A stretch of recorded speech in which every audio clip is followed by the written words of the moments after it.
welcome to our recovery webinar today. My name is Elaine Wilkins and I'm the founder of the Chrysalis Effect, and I'm really excited today about our session, Is Sensitivity a Form of Neurodivergence, with guest expert Dr. Patricia Warby. So let me tell you a little bit about Patricia. She's a therapist, educator and author who uses somatic body-based practices to release trauma. She's a former scientist and researcher who worked with the NHS and the University of Southampton for 25 years in clinical research and research management. After a series of health challenges in her 30s, including depression and chronic fatigue, she was encouraged to find her own answers and is now a passionate advocate of natural medicine. Today, she is a trauma therapist who specialises in chronic illness, especially ME, CFS and fibromyalgia. Using a trauma-informed approach to nutrition, massage and emotional healing, her PhD is in the correlations between unresolved implicit memory and chronic pain. Patricia's been a valued member of the Chrysalis Effect practitioner team for over 10 years. She's the author of 4 books on natural medicine and psychology, including the groundbreaking The Scar That Won't Heal, about chronic stress and the creation of disease. Her latest project, the Emotional Masterclass, a bespoke training for therapists who want to learn her approach, hoping to be available by the end of 2023. And thank you very much for the introduction, Elaine. So we're going to be looking at neurodiversity and the differences in understanding. And then we're going to come on to high sensitivity as a form of neurodiversity. And I'm going to be covering some of the variation and characteristics of that. And then if we consider the prevalence and gender differences, because often that is never covered. We never talk about the gender differences. And then I'm going to have a short comparison with other neurodiversities, because there's an awful lot of overlap. And then we're going to look at sensitivity and childhood experience or trauma and see how those two overlap. Towards the end, I'm going to cover a little bit about what happens in the brain with negative experience or this sensitivity. And then looking at lifetime consequences of a low supportive environment, which is really what a lot of us have had or experienced in our lives. And then finally, I want to end on looking at the challenges, but the advantages and how to thrive with a high sensitive neurological balance. And so first of all, I just wanted to do some definitions of what is neurodiversity. Let's see if we all agree. How does the medical profession see this? Now, this is quite interesting when we looked into this. Well, it really looks at it as a set of conditions because, of course, the NHS is really looking at disease. And here's a sample quote from one of the NHS websites, is a variation in normal human evolution, which means some people think differently to others. Neurodiverse conditions include autism, attention deficit hyperactivity disorder, otherwise known as ADHD, dyslexia, dyspraxia, Tourette's syndrome, and complex tic disorders. And those are all disorders that are listed in the Psychiatrist's Bible, the DSM, which is on its 5th edition, I think, and lists ever more disorders every edition. It's getting bigger and bigger. So is that all that neurodiversity is, a set of conditions? Well, I don't think so. I think there's a much broader definition, and that high sensitivity could be considered a form of neurodiversity itself. And so from the Chrysalis Effect perspective, we see it more as a predisposition or a trait that many, many people have, and some don't even know they have it. And why we think it's different from conditions is that it's present from birth, and it usually begins in the womb. There's quite a lot of evidence, actually, that sensitive children started off sensitive even before they were born. But it certainly becomes apparent in children aged 1 to 3, during that sort of age span. And we see it in their play, the way that they interact with other people. And so it's very clearly not developmental like autism or ADHD. And of course, as a trait, it can be positive or negative, depending on the quality of childhood support. And that I'm going to go into a lot more detail later on, but that's a really important point, that it can go either way. Here's a little chart that kind of shows you what we now know about sensitivity, and that it's in 3 basic groups. And it's obviously, as a neurological personality trait, not a condition or disease. It's going to have a distribution across the population. And what's interesting is there are these, instead of what you would normally consider a standard distribution, which is sometimes called a bell curve, you've got these 3 humps of the low, medium, and high sensitivity. These are distinct groups, and you can categorize people quite quickly if you know how. Now, you might think that high sensitivity is perhaps linked with shyness or introversion. And indeed, the lady that first kind of discovered this, Elaine Aron, thought that that would be the case until her research proved otherwise, that you can get extroverts who are highly sensitive. And indeed, all sorts of temperaments can fall into this group. But it is a spectrum, and it's not continuous, as I've just said. These 3 peaks correspond to a different sort of grouping, and you could be in either of these 3 groups. And it is an absolute real pattern of, in the high group, heightened reactivity, right? So it's not something you're making up or something you're using to get attention. It actually translates biologically into a sensory processing sensitivity. So the way you process your senses is different to people in the medium and the low groups. And so actually the latest term, we're moving away from the idea of it being highly sensitive people, HSP, to this new definition of either sensory processing sensitivity, SPS, or more simply environmental sensitivity, because that more or less describes the adaptation rather than the person. And so what's really lovely is that we've kind of categorized children now in this high group as orchid children. And in fact, the chap that designed this categorization, he was very surprised and initially thought his results were probably wrong, because he found this group of children that was so much more highly sensitive, and he termed those the orchid children, and then the other lot were called the dandelions because they all grow anywhere and they're not so susceptible to their environment.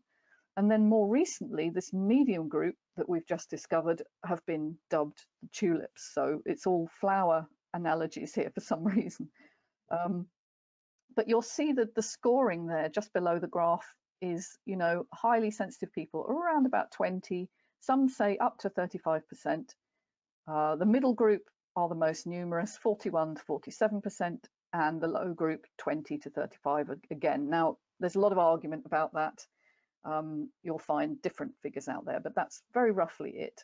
And so we've developed what we now call environmental sensitivity theory, that people differ in their ability to perceive and process information about their environment due to neurobiological differences in their brain and genetic differences.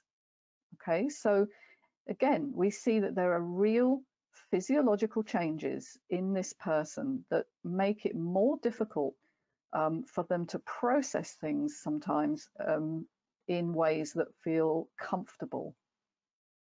And Thomas Boyce is the chap who kind of did a lot of this research, and you can find his information. He did a wonderful TED talk, and there's also his book. I think it's called The Orchid and the Dandelion Child or something like that. 3 other people who've been really involved in this research, and they will come up time and time again during my presentation, are Michael Ploes, and he's from Queen Mary University, which is in London, Dr. Bianca Acevedo, who's at the Neuroscience Research Institute in California, and there's also a team under, I can't remember his first name, Dr. Leonetti.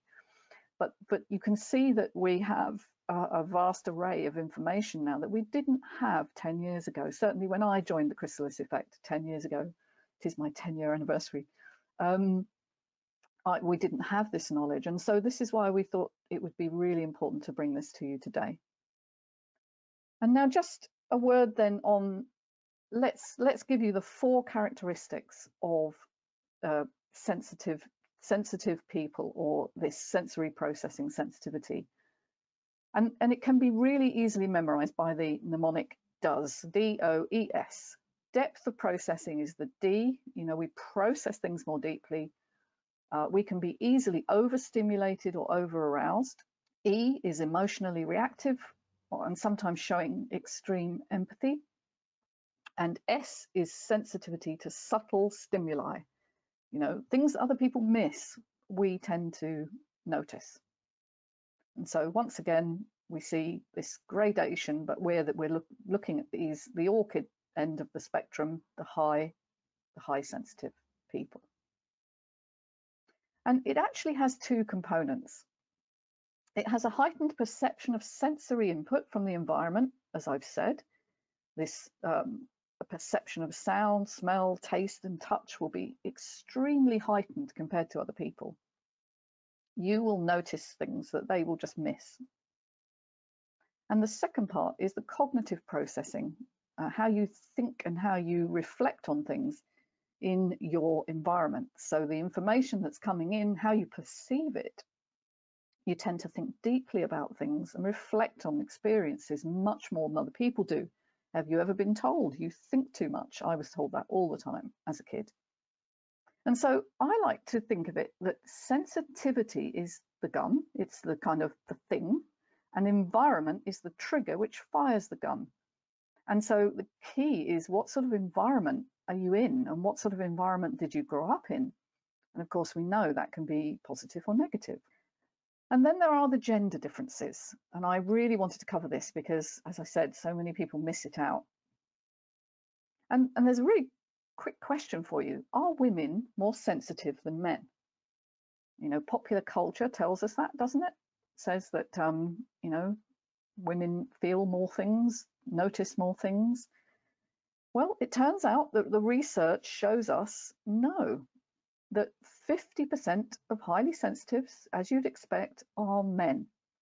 But the difficulty here is that they often don't self-report. They wouldn't classify themselves. They wouldn't perhaps find out, because they wouldn't go and do the quiz or report to their GP or anything.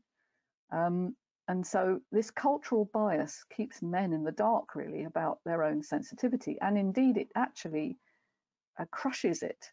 As you've probably noticed, men are not allowed to be sensitive. And so sensitivity is considered more of a feminine trait, and therefore more likely to be accepted and expressed by women and girls. And so that's the key role of socialization, really. Well, girls can cry, boys can't, you know. Boys have to really pretend to be tough, and sometimes they're not. And girls, of course, tend to model themselves more on others and minimize their own needs. And this is what we call masking. And it masks the issue, that what they're really feeling. You know, we're often like the swan, you know, we look okay on the surface, but underneath everything's really going really, really fast. And that's similar to what we're finding with autism now. And there's been a huge breakthrough with autism diagnosis very recently. And there's been a lot on TV and a lot in the news media about how females express autism differently from boys, and how we need to change the way that it's assessed. Because often the questions aren't relevant to girls, because girls mask much more successfully. And my final point here is, whatever label you end up with, and people often chase the label, you know, they want their diagnosis. They want to find out, are they autistic? Are they ADHD? Are they diabetic? Whatever it is, the label itself is helpful because it gives people an explanation for why they feel the way they do. And that's certainly been what I've noticed on a lot of the TV programs, is the relief that people feel when they've felt odd about themselves for years and years and just don't feel like they fit in. And so to actually get a diagnosis that seems to explain it just feels like, oh, thank goodness, it's not just me. But bear in mind that having the label doesn't always lead to a solution. And that is the issue, I think, with a lot of chronic conditions, is that the solutions are not really there yet. And so we are talking about a minority of people. We're talking about this 20, maybe 30%. And here we are. Reality feels different to us. And I sometimes term it outsider syndrome, because you just feel outside of things. I've got lots of clients who say that to me, you know, I just didn't feel part of anything growing up. I just felt like I was on the outside looking in. And interestingly, you know, it's quite a sizable minority, isn't it? 20 to 30%. And how interesting that it also occurs in other animals.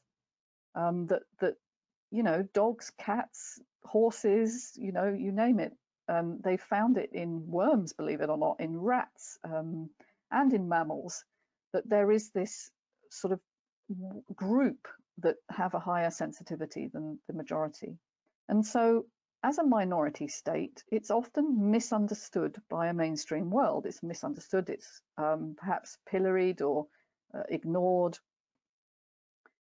You've probably heard of Dr. Gabor Mate, and he wrote a beautiful book recently called The Myth of Normal, how, you know, normal culture is pretty dysfunctional, and it ignores our needs, both emotional and physical, and we're supposed to accept that and go, okay, that's how life is. You know, life is about struggle, and then you die.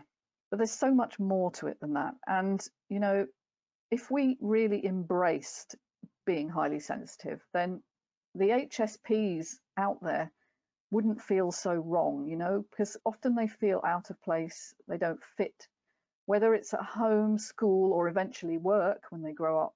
We often feel like we don't belong. And this is profoundly disorienting.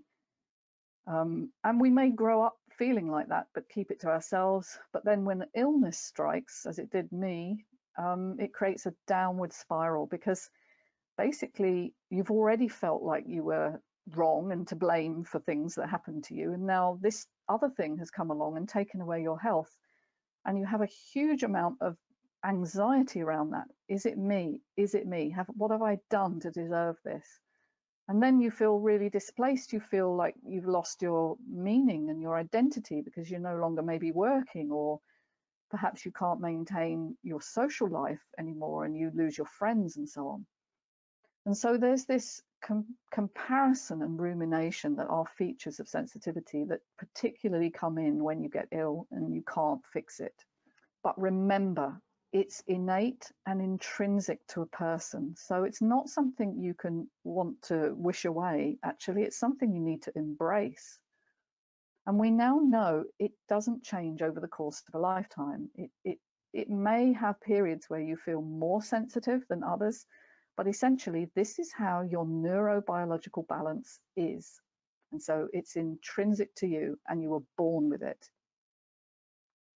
And it affects everything about you, but most especially, unfortunately, it predisposes you to fatigue, anxiety, and depression.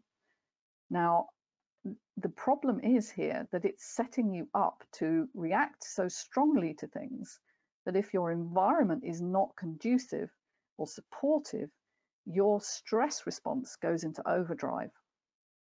And so that's why people who are highly sensitive tend to get these chronic fatigue-related conditions and the anxiety and depression that kind of runs alongside. Now, if you're not sure whether you're highly sensitive or not, you can do the HSP test, which was developed by Elaine Aron, and you can go onto her website, highly sensitive. Actually, is it highlySensitivePerson.com? I think it is, but you can just look up Elaine Aron highly sensitive quiz and you'll find it. And it's a 27 question quiz, so it doesn't take too long to do, and it will give you a fairly accurate reading. Now, why do I think high sensitivity is neurodiversity? Well, there's a quick answer and a long answer, but here's the quick answer. Differential susceptibility. Now, that's a bit of a long-winded term. What does that mean? Well, it's really shown by this graph. It means that there's a difference in how susceptible you are to low or high stress. And you can see here that the darker line is, you know, normally neurologically balanced people, the average person, low or mid stress. And this sharp line is the highly sensitive person. And you can see in a low stress environment, they do really well. And in a high stress environment, they react very strongly. And this particular graph, I don't know if you can read that, it's sideways, but it's injury incidence, okay? How many times you get injured? And how many client forms have I seen where there were just a series of little accidents where you fell off things, you broke a toe, you're in and out of hospital for lots of little things. And so it's just one of the measures that we have. But you could put here incidents of chronic childhood conditions. There would be the same preponderance here in the same response, that you've got a low group and a high group. And in low stress, their susceptibility goes down, and in high stress, their susceptibility goes up. And that is what differential susceptibility is. So in layman's terms, we're not only more affected by negative effects of adverse experiences, stress, but also we're particularly responsive to the positive effects of supportive experiences. So you can see we do better in a low stress environment or a high support environment than neurotypical people. And that's an important point, isn't it? So a positive childhood environment, this low stress environment, creates a buffer to the negative reactivity. So sensitive children do better in supportive environments than their less sensitive peers in this situation. Now, about 40 to 50% of the difference in sensitivity is due to genetic factors, whereas the remaining 50% is environmental. So it's actually a bigger proportion that's environmental. And everybody asks, is there a sensitivity gene? Is there a gene that determines your sensitivity? Well, the answer really is there's not one gene, there's a group of genes. There's 5-HTTP gene, that's a very important one, and a serotonin gene, the short allele or version, which do tend to predispose you to high sensitivity. They're implicated, but we need to get away from this genetic determinism idea that, what genes you have determines the life you have. No, it only determines your predisposition. It's environment that turns the genes on and off.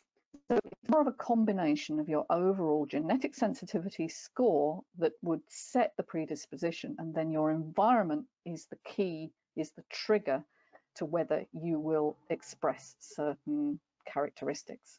Now, don't forget, you can be highly creative and talented if given the right support. So it's not all negative. And many of the highly sensitive people in the world are, great authors, they're artists, they're musicians, they do all sorts of amazing creative tasks.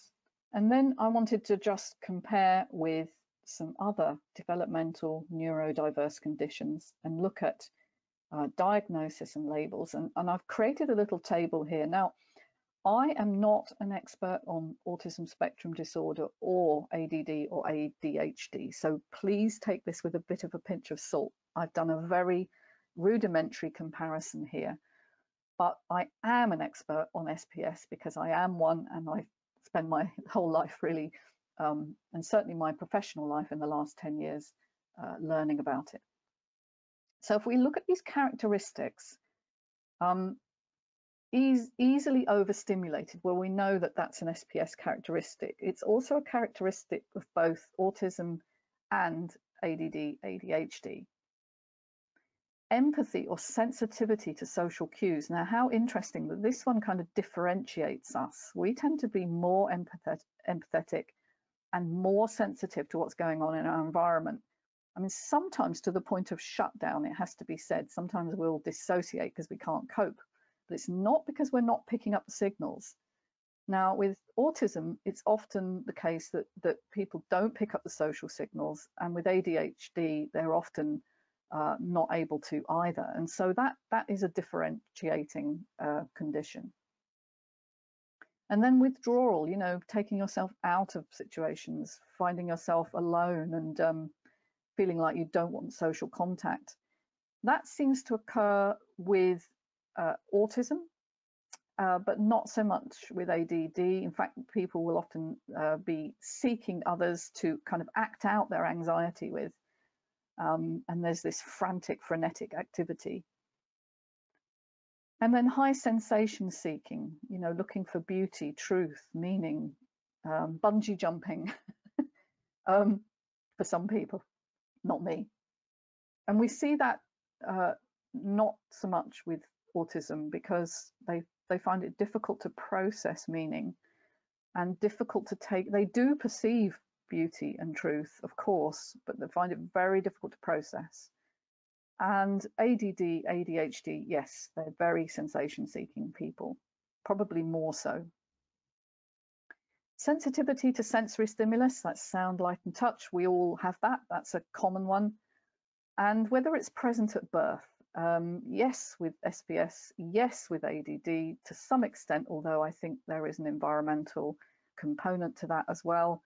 Can be stimulated by toxic assault at some point.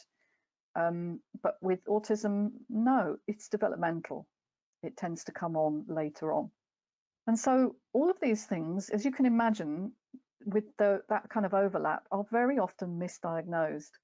And I just wanted to shine a light on the word diagnosis, because we take it for granted we know what it means, but pulling it apart like this, dia and gnosis, we see that it means knowing apart. So it's actually comparing one thing with another. So there's no such thing as a one, you know, diagnosis without comparing it. It's often called differential diagnosis by medics. So there is much guesswork involved here, and there's much overlap of these conditions. And so it really depends on the knowledge and the skill of the practitioner, whoever that is, as to what diagnosis you're given at what time. And many people are wrongly categorized as the signs may be misunderstood or missed, and particularly in women and girls. And so we've had many cases of that. And if you would like more information on that, do check out The Highly Sensitive Brain by Bianca Acevedo. She's written a beautiful book. And now moving into my specialist area, really, which is trauma. And trauma, with a very broad definition, is anything that overwhelms you, okay? I want to see how these interact together. Now, I've already said that people with SPS are at greater risk of developing anxiety and depression. That's the downside, but only when experiencing adverse circumstances in their childhoods. Usually in childhood is when you program the brain. And so it's very linked to the quality of childhood experience. And what we've noticed is it shows a decline in the reward area in response to negative experiences. So you get this differential. So with a positive childhood, that decline in reward disappears, and so you feel better when you're given praise, in other words. And so we now know that this kind of links biologically to having a good response in childhood means you get increased self-regulation and cognitive processing. The thought processes work better, and your body regulates and your brain regulates better if you've had a positive childhood. And so we need to take that into account much more in school, more support and less shaming. You know, we've all seen those TV programs where psychologists send the child into the naughty corner or the naughty step. This is devastating for a highly sensitive person. I can remember, you know, school experiences where I was shamed in front of others, and you never forget it. It lives with you. And it doesn't teach you how to behave, it actually teaches you how to hide. And at work, as you grow up and you go to work, non-sensitives need to be educated to understand and give sensitive people more time and space to process. And we need to move away from these kind of high stress, open plan office environments where there's, you know, huge amounts of sensory stimulation, and if possible with less pressure and judgment and more support. And in our health, we need to know where we are on the sensitivity scale. We need to know where we are with our adverse childhood experiences. So get our ACE score, that's also possible to measure. And change our treatments so that the person is consulted more. So when you're working with a health practitioner, or perhaps if you are a health practitioner yourself, you need to work in consultation with rather than kind of dictating, so that the person learns to advocate for themselves. That is so key to feeling good about yourself. And what's really interesting came out of the work of Thomas Boyce was that sensitive children who become sensitive adults occupy something like 70% of GP appointments. Okay, so we worry more, we feel more, and we tend to be less supported in our health and judged. And so we end up repeating, our consultations and going back time after time. And now just a little bit of neurobiology for you. I promise not to overwhelm you. I try not to. Is just to look at the brain. And just this is a slice through the brain, because the central part of the brain, your limbic brain, is really very key here. It's not so much what's going on in your thinking brain. The cortex is not so involved. It's this central part. So a nice slice through the brain. This is the back, and this is the front to the left. And this is the brain stem that leads down the spinal cord to the rest of the body. And there are certain parts of the brain that are really key in sensitivity. And so I just want to go over very quickly, and I've done it nice and easily. It's probably a bit oversimplistic. So if there are any neurobiologists here, you don't shout at me, because this is a green for go and a red for stop. So I've just given it a sort of color coding to make it nice and easy. So anything that's green is enhanced, or it grows. You have more neural connections and a bigger area with more white matter, which is very interesting. And so if we look at the thalamus, this egg-shaped part in the middle, this is the gatekeeper, and it sifts the data coming in for relevance. Now you imagine if that's shutting down a little, it's going to be very hard for your brain to really decide what to pay attention to. And so the relevance is lost. And so you'll be likely overwhelmed with information. You can't sift through it. And then down below that is this sort of seahorse shaped, I couldn't say that, piece. And that's the hippocampus. And that's the watchtower. That's sort of on the alert for, what does this mean? What's the context? And it's also involved very much with laying down emotional memories. So imagine if that bit shuts down, you don't really know what things mean. And so I think tending to ruminate more is probably a result of that, and a difficulty in acknowledging what's important to you. Now, one part that grows is the amygdala. You may have heard of it. It's this little almond-shaped piece at the end of the hippocampus, and that's your smoke alarm. That detects threat. It's your fear center, if you like, and it's really about attention, focusing attention, and it's online from the time that you were born. And so if that is firing much more readily, you can see that you're going to be much more likely to have anxiety, because your brain is telling you to be on alert all the time. Now, the prefrontal cortex is a bit just behind the eyes, and that is your experience simulator. And this is the bit that kind of analyzes and reflects on things. And of course, this, as you might imagine, is growing, and certainly so we tend to run over things over and over in our minds. What if I'd said this or done that? What does that mean? When they looked at me like that, what did they mean? We're going over and over things. So that's unfortunately what happens. And then here's an interesting part that's really related to the stress response in our body, the hypothalamus beneath the thalamus. And that's the bit that sets in action your hormones and your nervous signals that motivate your body to action. So it's what we call the HPA axis, or hypothalamus, pituitary and adrenal. I won't be going into that today. But it's your balance in your body. Does your blood pressure rise? Do your muscles feel tense? Do you suddenly feel sick because you can't digest? This is all controlled homeostatically. It's your HPA axis, and if that's growing, you can imagine that your stress response is going to be much more likely to be activated all the time.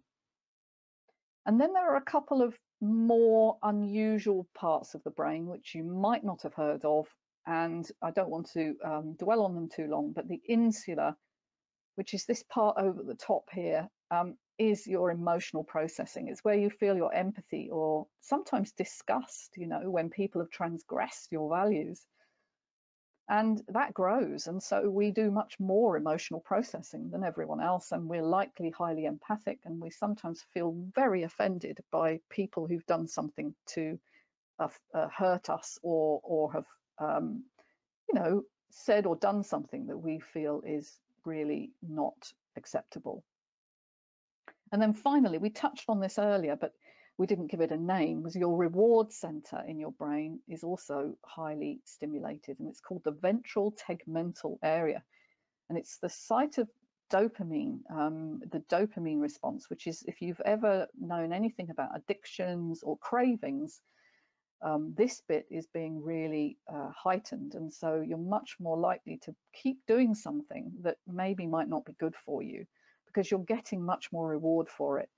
And so on a positive note, however, of course, we also saw that if you receive praise or encouragement, you will receive that better than perhaps a person who's not so sensitive. All right, so those are the changes in the brain. And so what we've learned from this is really that having understanding or support during childhood is absolutely vital. Now, if you grew up without the support that you needed, this is emotional trauma. Okay, now it's not necessarily that you had a traditional adverse childhood experience background. Okay, you might not have been beaten or starved or abused. You might have had more of the little t traumas of being overwhelmed and unsupported in your family of origin. And that's certainly where I specialize, because it was my background. I had parents who did the best they could, but didn't always meet my needs because they didn't understand they had a highly sensitive child. And of course, lifelong consequences are present now because your brain develops during childhood. And so if you've had the changes in your brain, it's going to change the way you express yourself, the way you feel. And how that manifests is a failure to separate or individuate. So that can lead to enmeshment in relationships. You know, you can't decide what's yours and what's theirs, and you often overgive for that reason, or you people please. You might be addicted to fixer and peacekeeping roles. You know, oh, I've got to step in. That was definitely me because it gave me validation. And your own needs can come second to your partner or children. As parents, we often feel invisible or ignored, but resentful because we're giving, and we're seldom standing up for ourselves because honestly, we can't take the stress of saying, oh, no, I don't want to do that. And so we tend to isolate ourselves as a means to avoid conflict, or we overwork or overachieve to distract ourselves from the pain of being misunderstood. And that was definitely true for me. I did that until I crashed when I was 33. So I wonder, have you taken on any of these roles in your family? Maybe make a note now. we might have time for Q&A at the end. Let's see how we go. And so the challenges are feeling wrong, outsider, misfit, square peg in a round hole, difficulty processing emotional upsets, rumination, and hyperfixation. You know, you can't let something go. Being easily overwhelmed by strong conflicting stimuli. So noise or lights or textures can really overwhelm you.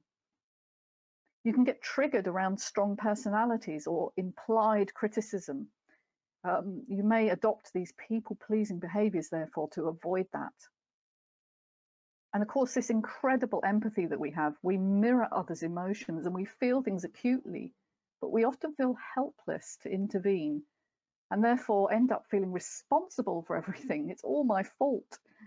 And so this, unfortunately, leads to the fact that highly, highly sensitive people, or sometimes also called empaths as adults, can be targets for narcissists. So because you will always blame yourself, you are very vulnerable. Another factor I find really key, and if this is happening to you, it might point to the fact that you are highly sensitive is you have sensitivity to certain medications and foods and supplements and fabrics and smells.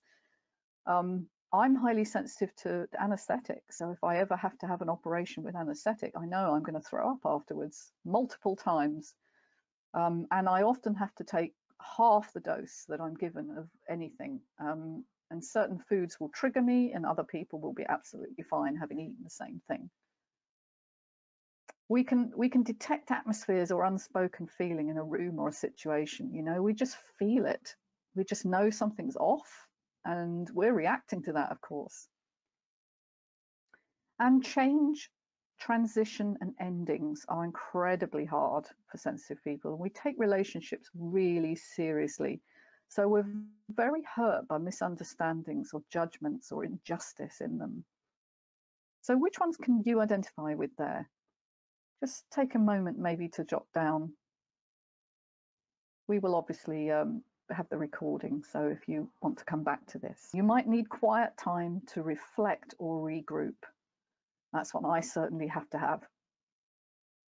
But coming to the end now, the beauty of having SPS is this lovely aesthetic sensitivity. So we have appreciation of art and music and poetry and landscape and fine foods. You know, we're really interested in beautiful things. And we're highly imaginative and full of wonder and awe if we're allowed to be. Highly creative. But of course, we may have actually ditched that in order to survive. We have this ability to empathize and attune to others. We relate really well to nature and animals. We're often brilliant with animals. And we care about other people's feelings. We're good at self-reflection and making positive changes. You know, once you've worked out what the problem is and you put something into action, you're likely to, actually complete. Because we're conscientious and we don't give up easily. And we can also pick up on the body language and other subtle cues. So we're very strong on social skills if we're encouraged to. You know, we're often going into jobs for that reason with, a social angle. And so the beauty of having SPS is really key to focus on. We need to have emotionally nourishing situations, routines, and self-care. So self-care is just so vital for sensitives. We need natural environments. We need to have connection and beauty and finding that in our lives as much as we can. Loving, having animals around us, having beautiful environments to be in. And we benefit more from positive experiences, don't forget. So with the right nurturance, we fly. Now that's something to bear in mind, is that you must have a work environment really that is conducive. So wherever you are working, whether you're working or not, if you're at home, you must have something that feels comfortable and safe to you. And so these open plan offices, as I've said, and noisy, demanding environments is often a no-no. So we wanted to ask, I love my job, but what happens in work environments when you can't cope? And this picture is beautiful, actually. I was working with a client yesterday who, I hope she won't mind, I don't think she will mind me saying, she used to hide in a cupboard at work to get away and to just regroup and kind of calm the panic. You see, often these kinds of jobs where you're constantly on demand and it's noise and bustle and targets, it can make you really ill. And so the very jobs that we're attracted to, the health service, teaching, social work, mental health, probation service, and corporate structures where perhaps we're doing something we really love, often make us ill. And so what's your experience? Can you think of jobs you've had or that you currently have that do this to you and actually don't work for you anymore? I certainly, I was in university education and in an open plan office with 40 people, and it was constant interruptions. And how about your family situation? Now, I love my family, hopefully, but being with them can affect my health and well-being, because there's often a lot of judgment or shaming that goes on in families. There may be the constant demands of you, criticism, or they simply don't get you. And so what's your experience there?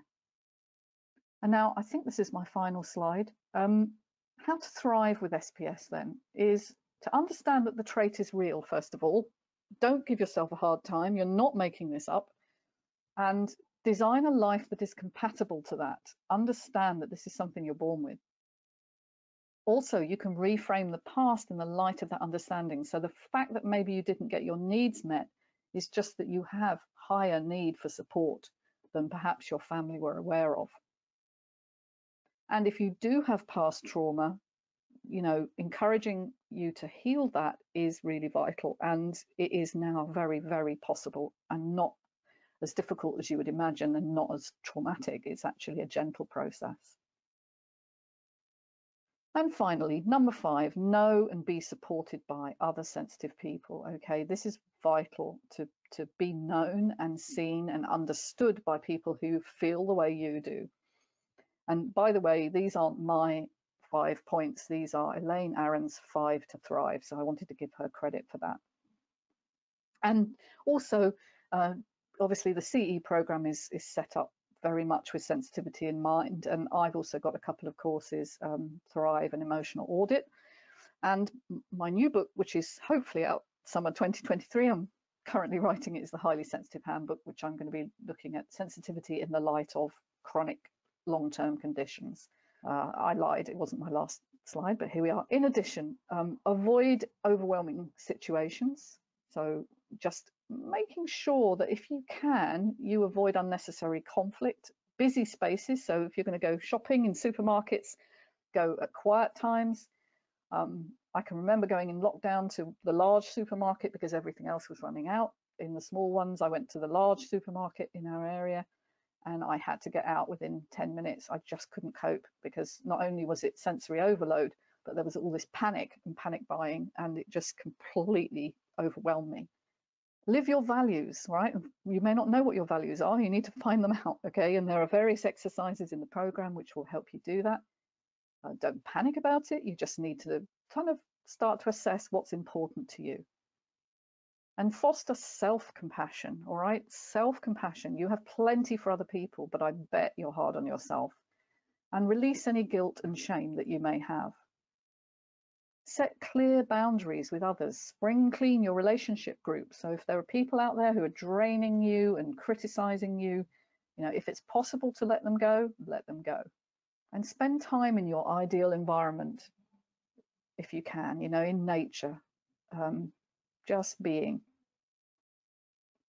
And know what gives you joy on a daily basis. Now, Elaine actually mentioned that.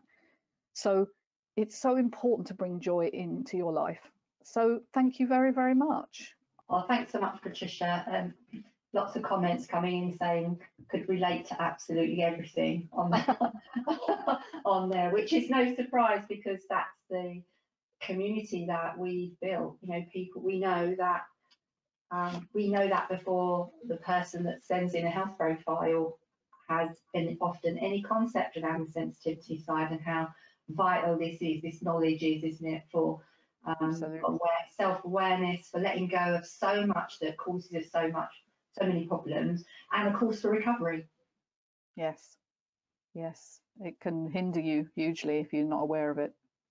I think the thing that you you emphasise is this self-blame. You know, what's wrong with me? Why can't I fix this? And the amount of people, and I me included, felt so guilty for being unwell and not being able to be the fixer and the giver and you know, pushing yourselves in work and things. It's that wrongness, that feeling wrong in kind of so many aspects, just because we didn't get that validation and understanding and support. And I also think that part of recovery is recognizing that those people that were bringing us up didn't do any of that intentionally. It was just not knowing how to deal with this sensitive child, really. Yeah, I hope I was clear about that parents don't do it deliberately. They just don't know how to deal with it. I mean, some do, you know, but yeah. It's very rare for a parent, unless they're highly sensitive themselves and really had the support in their childhoods would know how to raise a highly sensitive child. Yeah, exactly. Rachel's saying, fantastic, Patricia. This explains so much and so encouraging. Lots of food for thought on building a life that complements ADHD tendencies rather than feeling shame for them. And I really like the SPS terminology because I think when we were chatting before, we decided to do this one, was, highly sensitive people can somehow make you feel like there's a weakness there somehow, whereas actually there's so much strength in being highly sensitive. It's just that trying to thrive in the non-sensitive world, isn't it? Yeah, I mean, sensitivity is often used pejoratively. I was told, oh, you're so sensitive, so I think SPS is a nice phrase for getting away from the person and more onto the neurobiological response. And so for me, it's a better, if you can't remember that one, environmental sensitivity is a lovely term. Yeah. One person saying here, this is brilliant because her children have been diagnosed with ADHD and autism as adults, and I have some of their traits, but high sensitivity makes much more sense and fits her better. So there's that really nice distinction between those things. But also, I think what was very valuable was this was breaking down diagnosis, which just is kind of just comparing one thing to another rather than a stamp of that. That's it. Yeah, you can't. This is what you are, rather than actually these are the traits, because we are individuals and we are unique. I think it's just knowing yourself, isn't it? Knowing the things that are going to be triggering to you, knowing the environments that don't work for you. And I think that's the recovery program in a nutshell, really, is supporting people to create that environment and know what helps them to thrive and be well. It's not about changing who we are, is it? No, you can't change who you are. You can change how you live your life. Yeah. You can change some of the perceptions you make of what's happening in your life. Yeah. But who you are is who you are. Yeah, most definitely. Well, we've gone over today in time. We thought we would, and I've kind of given up on the technology today. And I had so much organised and none of it worked. So I think we got exactly what we needed today, and it was absolutely wonderful presentation. And I think it's going to be such a reassuring presentation for so many people. And I also wanted to compliment you on the red and green on the brain.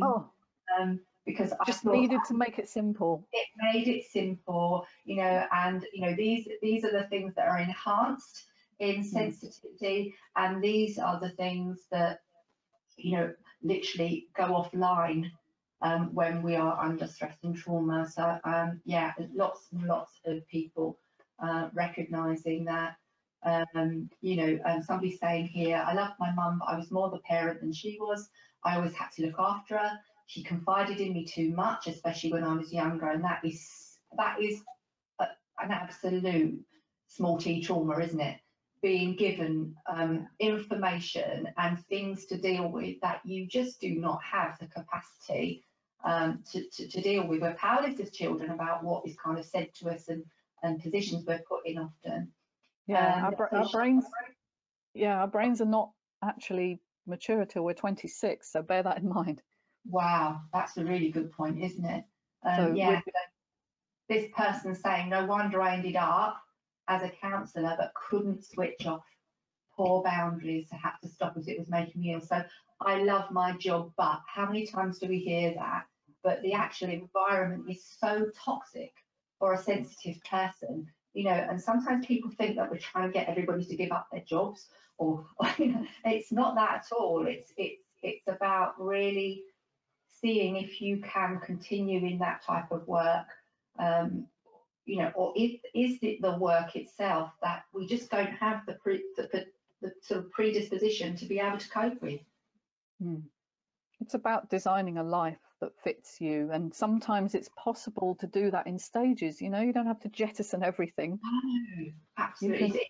it's an ongoing process, isn't it? Mm-hmm. It really is. And Yeah. but I think that we come to a position where we have created that environment for ourselves, and we are not prepared to make exceptions. You know, I think that's the thing. You know what's right for you, and you know the consequences if you don't honour that. Yeah, I get ill. Yeah, illness Basically. is what's going to happen. Absolutely right. Yeah. So yeah, fantastic. Everyone is just getting so much out of it. So thanks again so much, Patricia. And we look forward to your next book. And better go on and write it then. Yeah. So I thought we'd finish today with this amazing quote that says, "I used to dislike being sensitive. I thought it made me weak. But take away that single trait and you take away the very essence of who I am. You take away my conscience, my ability to empathise, my intuition, my creativity, my deep appreciation for the little things, my vivid inner life, my keen awareness to others' pain, and my passion for it all." I think that really sums up the message that Patricia gave us today. And I just wanted to finish with this beautiful butterfly orchid, which is very appropriate for the Chrysalis Effect. And just to remind us that orchids are beautiful, but to thrive, they require their environment to suit them perfectly. And recovery is about creating the environment in which you can thrive. So thank you so much for joining us today for Is Sensitivity a Form of Neurodivergence? And we look forward to seeing you again soon.